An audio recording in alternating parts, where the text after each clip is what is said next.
প্রিয় শিক্ষার্থীবৃন্দ, কেমন আছেন আপনারা? আশা করছি যে যেখানে আছেন অনেক ভালো আছেন।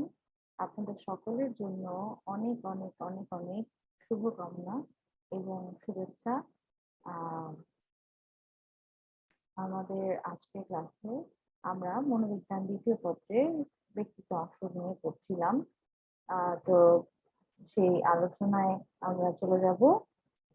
তবে তার আগে অবশ্যই আমি আবারও চাবো যে আপনারা সবাই যে যেখানে আছেন অনেক সতর্কতার সাথে থাকুন, স্বাস্থ্যবিধি মেনে চলুন। করোনা এবং ডেঙ্গু দুটোর প্রকোপে অনেক বেড়ে গেছে এবং এখান থেকে নিরাপদ রাখার জন্য অবশ্যই বাসা বাড়ি পরিষ্কার রাখতে হবে, ডেঙ্গু মশা যাতে না জন্মাতে পারে। তার পাশাপাশি আমরা স্বাস্থ্যবিধি অনুসরণ করব। আমরা মাস্ক পরিধান করে এবং সবসময় হ্যান্ড স্যানিটাইজ করব এবং চতুর্দিকে লক্ষ্য রাখবো। আসলে যতটা প্রয়োজন বেঁধে রেখে আমরা ঘর থেকে না বের হওয়াই ভালো। এবং কিছু স্বাস্থ্যসম্মত জীবন প্রণালী সেগুলো অনুসরণ করব, যেগুলো আমাদেরকে সুস্থ থাকতে আরো বেশি রোগ প্রতিরোধ ক্ষমতা বৃদ্ধি করবে এবং আমাদেরকে আরো বেশি সক্ষম রাখবে আমাদের ডেইলি লিভিং কে আরো বেশি তারা এগুলো ফ্রুটফুল হবে এর ফলে। তো যাই হোক, আহ গত সপ্তাহে আপনাদের সাথে ক্লাস নিয়েছিলাম। আপনাদের ক্লাসে অবজারভেশন গুলো আমি দেখি যে আপনারা কিভাবে ক্লাস করছেন। তো আপনারা মনোযোগের সাথে ক্লাস করুন।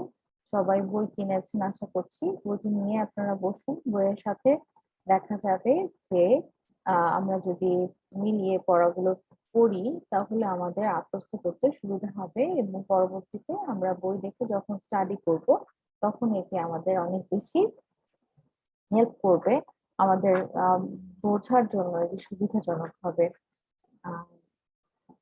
তো আমরা এখন ক্লাসে চলে যাচ্ছি।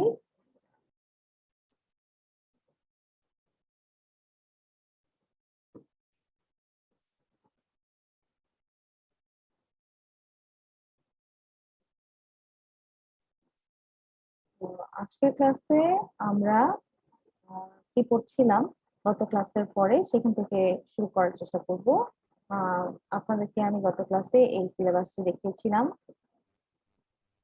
এটি হচ্ছে কোভিড-19 প্রেক্ষিতে 2022 সালের এইচএসসি পরীক্ষার জন্য পুনর্বিন্যাসকৃত পাঠ্যসূচি। মনোবিজ্ঞান দ্বিতীয় পত্রের আপনাদের যেই 5টি অধ্যায় পড়তে হবে তার মধ্যে দ্বিতীয় অধ্যায়টি আমি পড়াচ্ছি।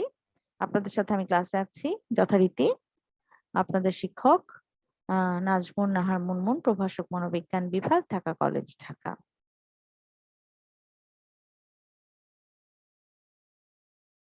আমরা ব্যক্তিত্ব বিষয়ে পড়ছিলাম। আমরা দেখেছি ব্যক্তিত্ব কাকে বলে এবং ব্যক্তিত্ব যা সারা জীবন জুড়ে আসলে আমাদের পরিবর্তিত হতে থাকে। অনেক কিছু আমরা আর্ন করি এবং আমাদের পরিবর্তন হয়, তবে মেজর বৈশিষ্ট্যগুলো প্রায় একই রকমই থাকে। আজকের এই ক্লাসে আমরা ব্যক্তিত্বের দৃষ্টিভঙ্গি সম্পর্কে আলোচনা করব। আজকের ক্লাসের শিখন ফল ব্যক্তিত্বের ধারণা আরো স্পষ্ট করবে আমাদের। ব্যক্তিত্বের বৈশিষ্ট্য সম্পর্কে বর্ণনা করতে পারবো, ব্যক্তিত্বের প্রকারভেদ বর্ণনা করতে পারবো। আমরা জেনেছিলাম ব্যক্তিত্ব ইংরেজি শব্দ পার্সোনালিটি থেকে এসেছে, যেটি পার্সোনা শব্দ থেকে উদ্ভূত, ল্যাটিন শব্দ পার্সোনা থেকে উদ্ভূত এবং প্রাচীন রোমে অভিনেতাগণ যে মুখোশ পরতো সেই মুখোশকে পার্সোনা বলা হতো। সে অর্থে ব্যক্তির বাহ্যিক রূপ বা প্রতীয়মান রূপকে বোঝানোর অর্থে এইখানে পার্সোনালিটি শব্দটি ব্যবহৃত হচ্ছে। ব্যক্তিত্বের প্রকারভেদ এবং বৈশিষ্ট্যগুলো অনুযায়ী আধুনিক মনোবিজ্ঞানে আমরা 5 ধরনের ব্যক্তিত্বকে বোঝার জন্য 5 ধরনের দৃষ্টিভঙ্গি সম্পর্কে জানবো। এর মধ্যে একটি দৃষ্টিভঙ্গি সম্পর্কে গত ক্লাসে আলোচনা করেছিলাম, সেটি হচ্ছে জৈবিক দৃষ্টিভঙ্গি। আজকের ক্লাসে আমরা মনোগতীয় দৃষ্টিভঙ্গি, আবার আমরা যদি ব্রড পার্সপেক্টিভে বলি যে জীবনের বিকাশমূলক তত্ত্ব যেগুলো আছে সেইগুলো নিয়ে আলোচনা করি। তাহলে মনোগতীয় দৃষ্টিভঙ্গি সাইকোডাইনামিক থিওরি এবং সাইকোডাইনামিক থিওরির পরে যারা এই থিওরির উপরে আরো বেশি কাজ করেছেন তাদেরকে বলা হয় নব ফ্রয়েডিয়ান, নিও ফ্রয়েডিয়ান। তো সেই সব তাত্ত্বিকদের একজন আছেন এরিক এরিকসন, তার থিওরিটিও আমরা একটু দেখব।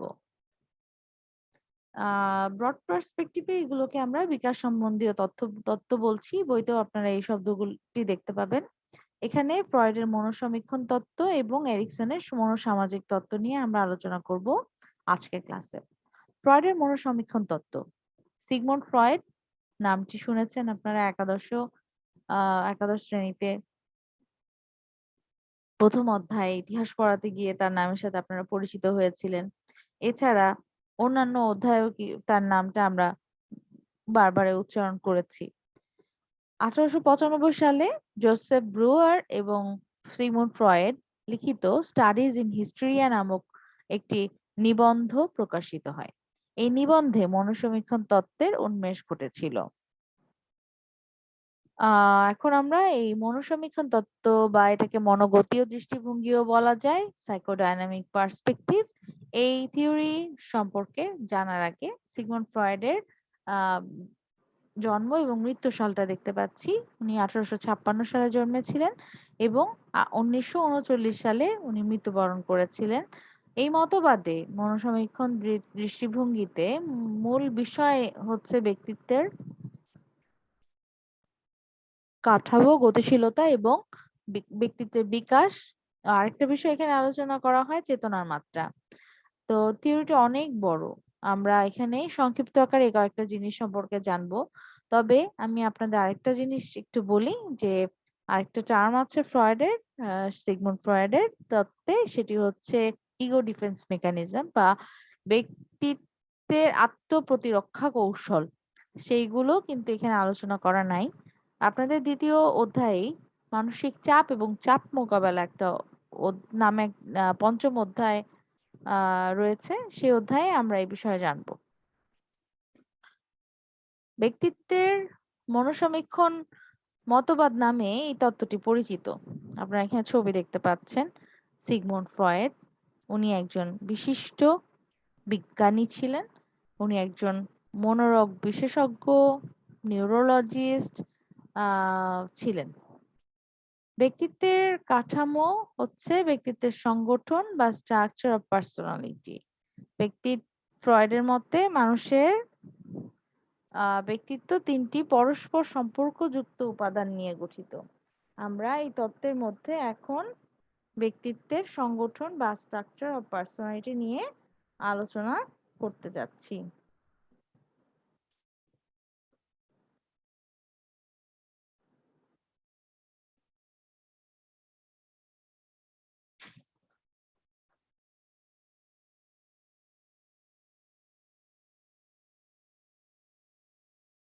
মানুষের ব্যক্তিত্ব তিনটি সম্পর্কের বিভিন্ন মাত্রায় সম্পর্কযুক্ত হয়ে, তিনটি উপাদানের বিভিন্ন মাত্রায় সম্পর্কযুক্ত হয়ে গঠিত এবং নিয়ন্ত্রিত।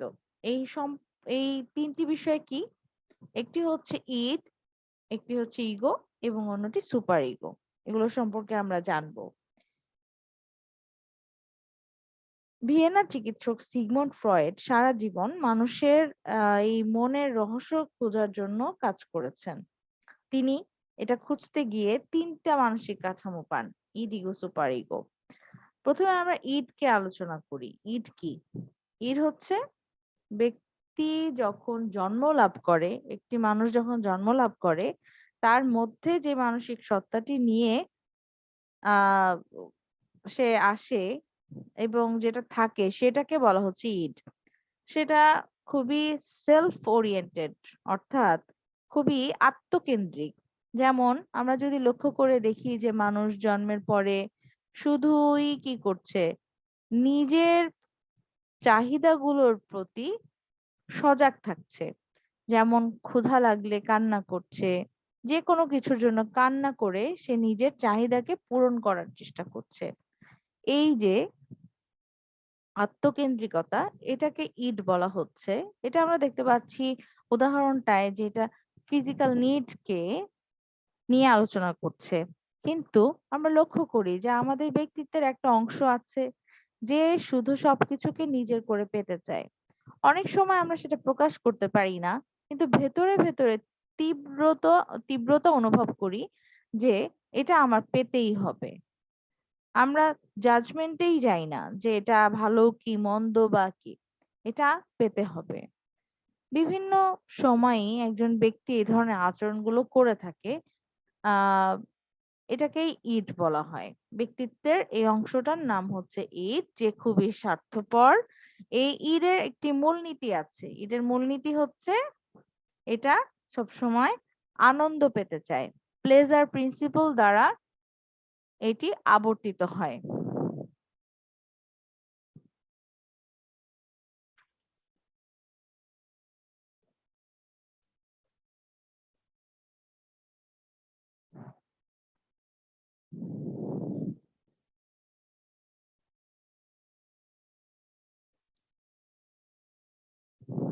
এবং এটা সবসময় তাৎক্ষণিক সন্তুষ্টি পেতে কাজ করে, সুখ পেতে চায়, কোন রকম সামাজিক রীতি নীতি শিক্ষার ধার ধারে না।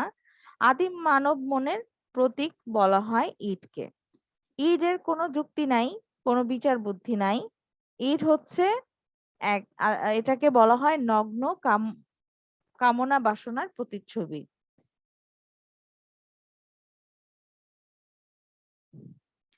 এই ইটকে বলা হয় ব্যক্তির সব শক্তির উৎস। কিন্তু বাস্তবের সাথে এটার খুব একটা আহ বাস্তবের সাথে এর কোনো যোগাযোগ নেই। এই এটা যদিও শক্তির উৎস, তারপরেও ফলে ইট সরাসরি তার নিজের ইচ্ছা পূরণ করতে পারে না।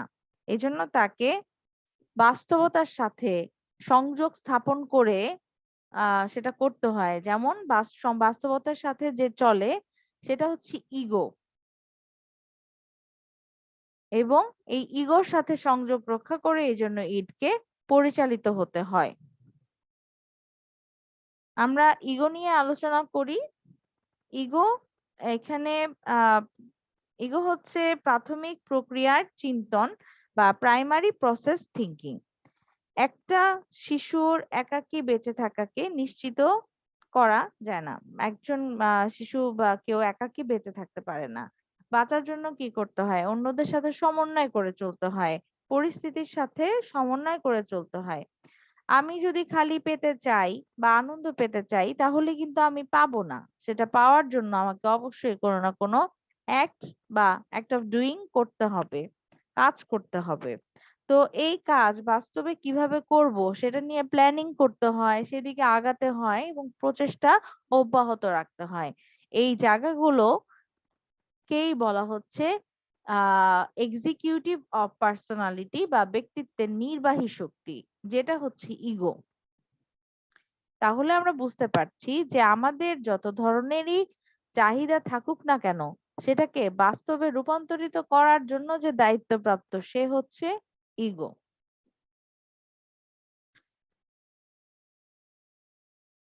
ইগো অনেক বেশি বাস্তববাদী ইডের থেকে বা আদি সত্তার থেকে। যেমন আমি সাপোজ সবকিছু যদি পেতে চাই, কিন্তু বাস্তবে সেটা পাওয়াটা আমার যেভাবে প্ল্যান করেছি সেভাবে পাবো না। আমরা পাবো কিভাবে?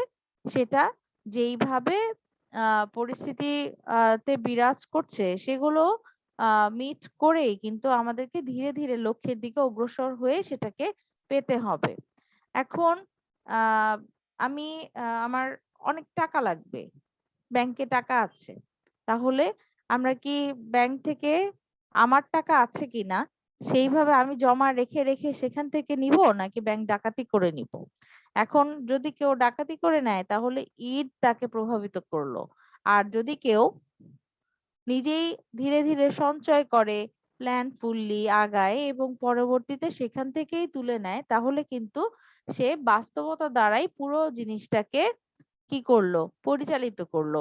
এখানে আরেকটা জিনিস আছে, যে জিনিসটা আমরা এখন আলোচনা করি নাই। এই যে কিছু জিনিস আমরা ভালো হবে বিবেচনা করে তারপরে করি, কোনটা উচিত হবে বিবেচনা করে করি। যেমন ব্যাংকে টাকা জমা রাখা ঠিক হবে, তারপরে আমি সেখান থেকে নিব, এটা নিয়ম, এটা নিয়ম মেনে চলবো। এই জিনিসটা আবার, এই অংশটা আবার আমাদেরকে যে নিয়ন্ত্রিত করলো, ইগোকে, বাস্তবকে যে নিয়ন্ত্রিত করলো, সেটা হচ্ছে সুপার ইগো।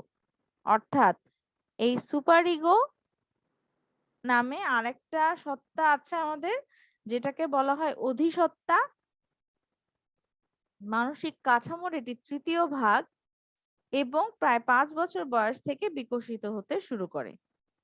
আমাদের বাবা মা, আমরা সমাজ, বাবা মার কাছ থেকে বা ভাই বোনের, বড় ভাই বোনের কাছ থেকে বা সমাজ থেকে, মুরব্বীদের কাছ থেকে যেই নৈতিকতা এবং মূল্যবোধ গুলো অর্জন করি, আমাদের চতুর্দিকেই যে মূল্যবোধ গুলো চর্চা হতে দেখি, সেইখান থেকে আমরা সাধারণত আহ আমাদের এই সুপার ইগোটা ফর্ম হতে থাকে বা তৈরি হতে থাকে। ছোটবেলায় দেখা যাচ্ছে যে আমরা যখন অন্যায় করি আমাদেরকে শাসন করা হয়, আমাদেরকে গাইড করা হয়, পানিশমেন্ট দেওয়া হয়, এগুলো দ্বারা আমরা কিন্তু আমাদের নৈতিকতার বা অধিসত্তা আহ এই বোধগুলো আমাদের মধ্যে জাগ্রত হতে থাকে। তাহলে আমরা দেখতে পাচ্ছি সুপার ইগো পরিচালিত হয় নৈতিকতার নীতি দ্বারা।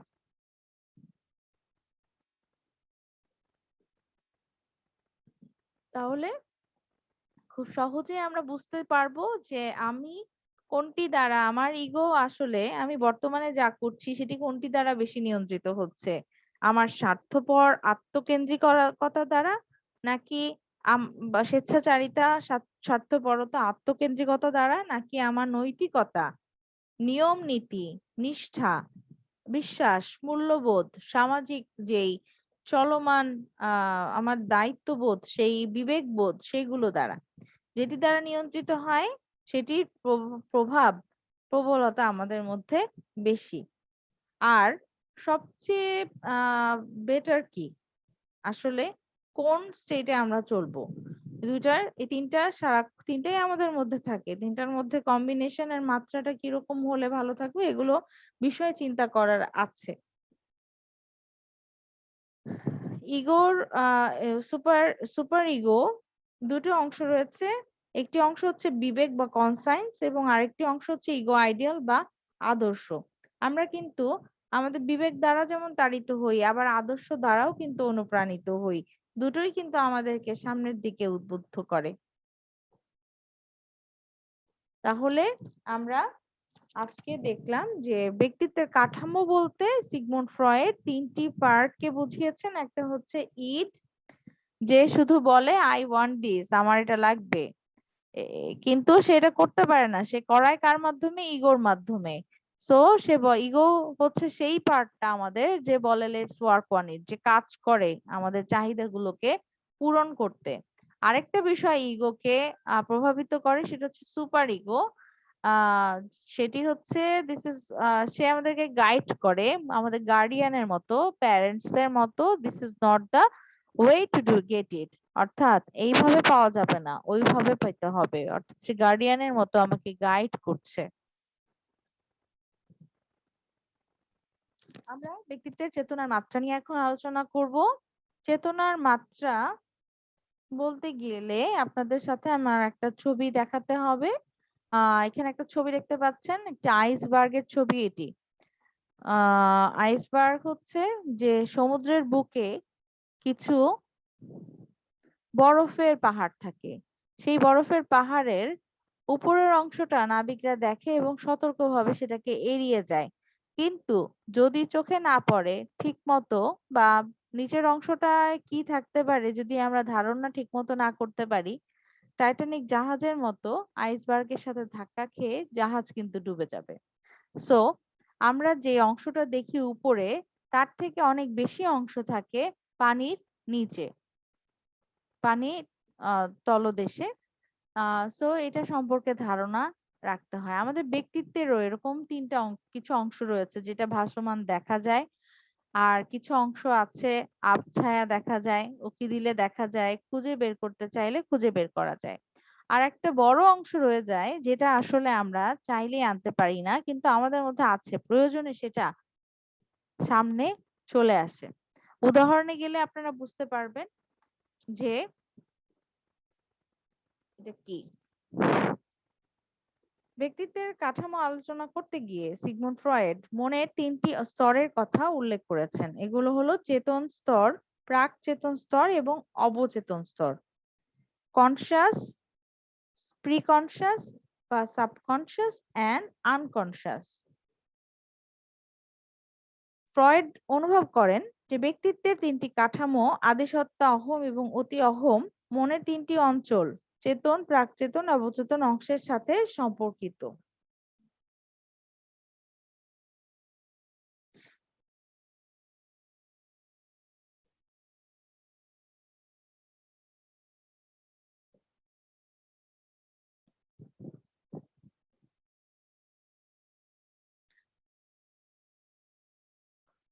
আদিসত্তা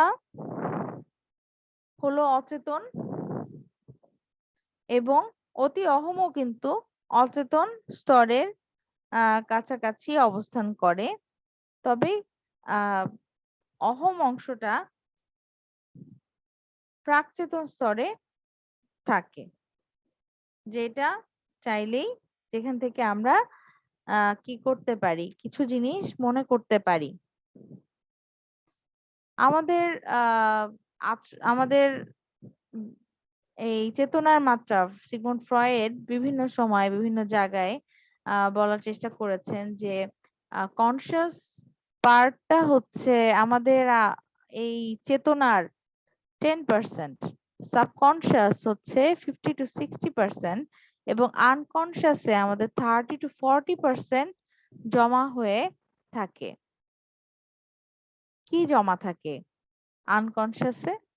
সেটা হচ্ছে যে আমাদের অভিজ্ঞতা, আমরা প্রতিনিয়ত চলতে ফিরতে আমাদের মধ্যে যে জ্ঞান, যে অনুভূতি গুলো, যে স্মৃতিগুলো জমতে থাকে, সেগুলো কোথায় জমতে থাকে? এই তিনটা স্তরের মধ্যে জমতে থাকে। কনসিয়াসে আমাদের বর্তমানটা বিরাজ করে, সাবকনসিয়াসে নিকট অতীত বা কিছু গুরুত্বপূর্ণ ঘটনা বিরাজ করে। চাইলে এগুলো আমরা মনে করতে পারি, খুঁজে চেষ্টা করলে আমরা ফাইন্ড আউট করতে পারি। কিন্তু আনকনসিয়াসে যা থাকে সেটা থাকে খুব জোরালো ভাবে, কিন্তু চাইলেই আমরা সেটাকে মনে করতে পারি না। যেমন রাগের সময় আমরা যে ধরনের শব্দ চয়ন করে ফেলি বা যে ধরনের রিয়াকশন করে ফেলি, এটা যে আমার মধ্যে আছে সেটা অনেক সময় আমরা বুঝতেই পারি না। এটা আমাদের আনকনসিয়াস পার্ট আমাদেরকে কি করছে, আনকনসিয়াসে ছিল এবং সেটা আমাদেরকে নিয়ন্ত্রণ করছে। তার মানে সিগমুন্ড ফ্রয়েড বারবার কিন্তু আনকনসিয়াসে গুরুত্ব দিয়েছেন। তিনি বলেছেন যে আমাদের মানসিক সমস্যার মূলে হয়েছে এই আনকনসিয়াস। আমাদের যা কিছু সমস্যা হচ্ছে সেটাকে যদি আমাদের জানতে হয়, তাহলে আমাদের আনকনসিয়াসে কি কি জমা হয়ে আছে সেটাকে ফাইন্ড আউট করতে হবে। এটার উপরে তিনি জোর দিয়েছেন। পরবর্তী অংশে চলে যাচ্ছি, ব্যক্তিত্বের বিকাশ। ব্যক্তিত্বের বিকাশ, সিগমুন্ড ফ্রয়েড ব্যক্তিত্বের বিকাশের 5টি স্টেজের কথা বলেছেন। এই 5টি স্টেজকে তিনি বলেন যে জন্ম পর থেকে 1 বছর বয়স পর্যন্ত সময় হচ্ছে ওরাল স্টেজ বা মুখ কাম স্তর। এই সময় শিশুর ব্যক্তিত্বের কেন্দ্রবিন্দু থাকে তার মাউথ বা মুখ, বডির এই পার্টটার উপরে। সে যা কিছু পায় সেটাই মুখে দিতে চায়। সে তার ক্ষুধা লাগলে সে তার মুখে আঙ্গুল দিয়ে চুষতে থাকে। এই বিষয়গুলো, এই যে তার ওরাল গ্র্যাটিফিকেশন কাজ করে এবং সে সাকিং, ইটিং, বাইটিং এই বিষয়গুলোকে অনেক বেশি আনন্দ পায়। এই এই এই এখান থেকে এক্সপিরিয়েন্স লাভ করে। এখন সিগমুন্ড ফ্রয়েড বলেন যে যদি তার যতটুকু চাহিদা সেটা যদি পূরণ না হয় বা অতিরিক্ত পূরণ হয়ে যায়, দুটাই ভবিষ্যতে তার মধ্যে কিছু প্রবলেম ক্রিয়েট করবে আহ এবং সেগুলো তার মধ্যে কিছু অ্যাডাল্ট ট্রেইট বা কিছু আচরণগত ব্যক্তিগত বৈশিষ্ট্য, ব্যক্তিত্বের বৈশিষ্ট্য তৈরি করবে ভবিষ্যতে। সেটা কি হতে পারে? সেটা প্রবলেমও হতে পারে, সেটা ভালোও হতে পারে। যেমন তার মধ্যে আশাবাদী মনোভাবাপন্নতা তৈরি করবে, অপটিমিজম, গিল্টিবিলিটি, তার অপরাধ, সরি, যে সবসময় একটা গিল্টি, নিজেকে অপরাধী ভাবার টেন্ডেন্সি, এটা ডিপেন্ডেন্সি গ্রো করতে পারে। তার মধ্যে নেতিবাচকতা তৈরি হতে পারে, তার মধ্যে প্যাসিভ অর্থাৎ সবাই তাকে চাপাই দিচ্ছে, সে শুধু চাপ নিয়ে যাচ্ছে, এই ধরনের। আবার হোস্টিলিটি তৈরি হতে পারে, তার মধ্যে অ্যাগ্রেশন তৈরি হতে পারে। অনেক সময় আছে যে কিছু কিছু হ্যাবিট তৈরি হয়, যেমন দাঁত দিয়ে নখ কাটা, আহ অনেকে বেশি কথা বলে, বাচালতা, এই জিনিসগুলা বলা হয় যে যদি তার মধ্যে এগুলোর অভাব থাকে, বয়সের সময় 1 বছরের মধ্যে তার যে চাহিদাগুলো ছিল এগুলো যদি যথাযথভাবে পূরণ না হয়, তাহলে তার মধ্যে এরকম পরবর্তী জীবনে আচরণগুলো তৈরি হতে পারে।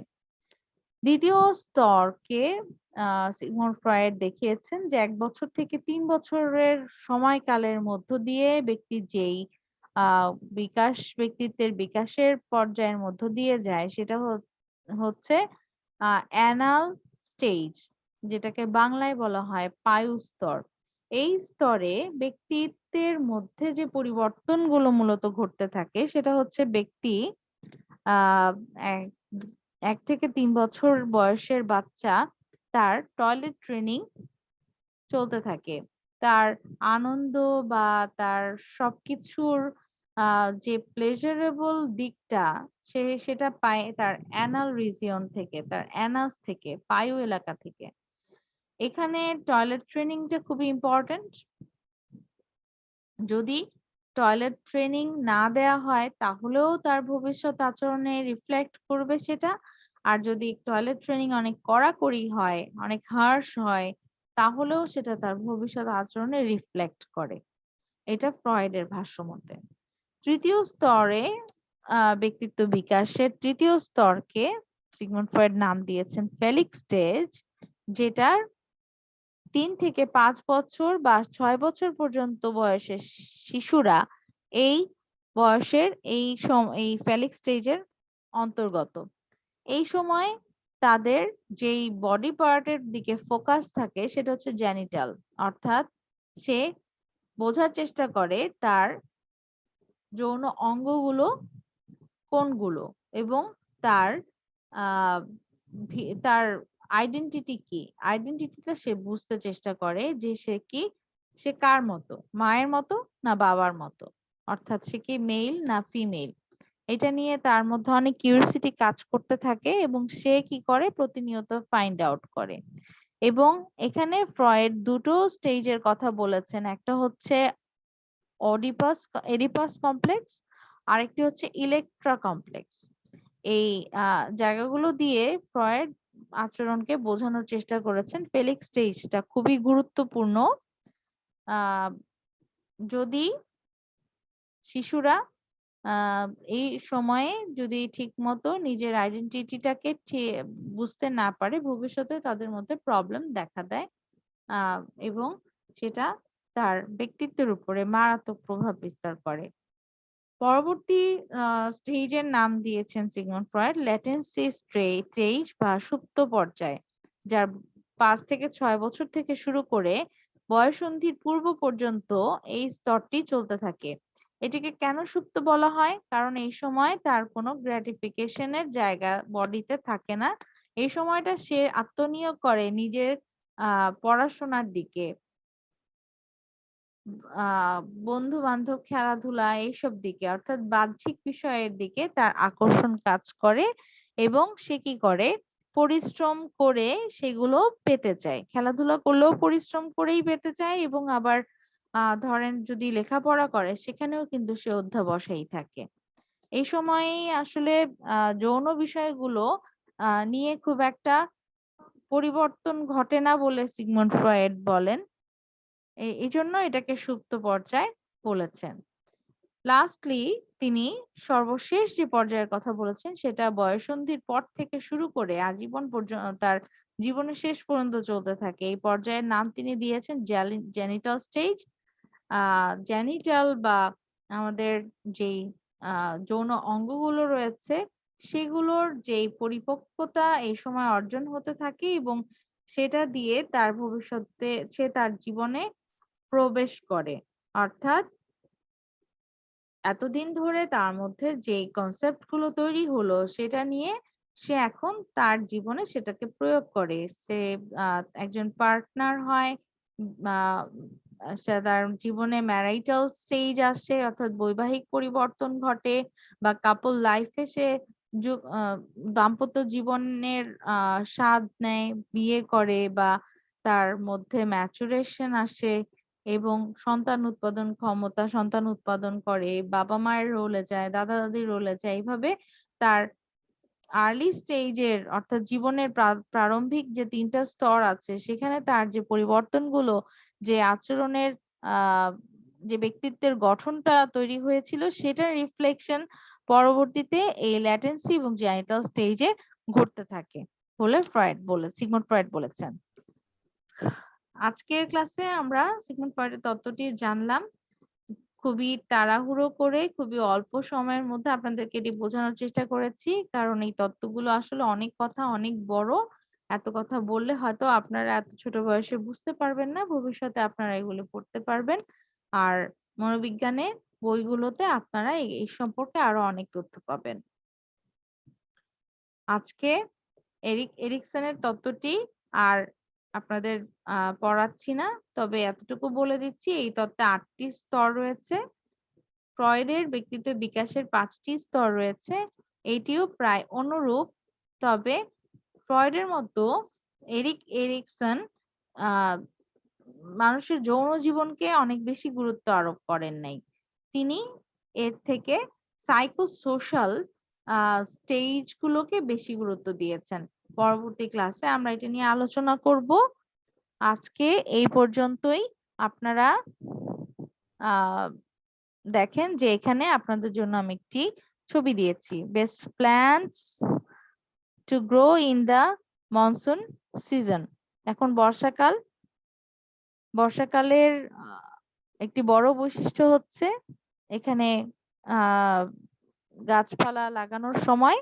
এই সময় আমরা যতই লাগাবো গাছগুলো সবচেয়ে সুন্দরভাবে বৃদ্ধি পাবে, প্রাকৃতিক বৃষ্টি তার জন্য আশীর্বাদ হবে। আপনারা সবাই যে যেখানে আছেন আজকের দিনে, আজকে আমাদের একটি বিশেষ মাস, শোকের মাস। এই মাসে আমরা একটি গাছ বৃক্ষ সবাই রোপণ করি, আমরা একটি স্বপ্নের বীজ বুনি এবং আমরা এগিয়ে যাই। আপনাদের প্রতি আমি এই আহ্বানটি রেখে যে সবাই একটি করে গাছ লাগান, আমিও লাগিয়েছি এবং আরো লাগাবো, রেখে আজকে ক্লাসটি শেষ করছি। এতক্ষণ ধৈর্য ধরে ক্লাস করার জন্য সবাইকে অনেক অনেক ধন্যবাদ জানাচ্ছি।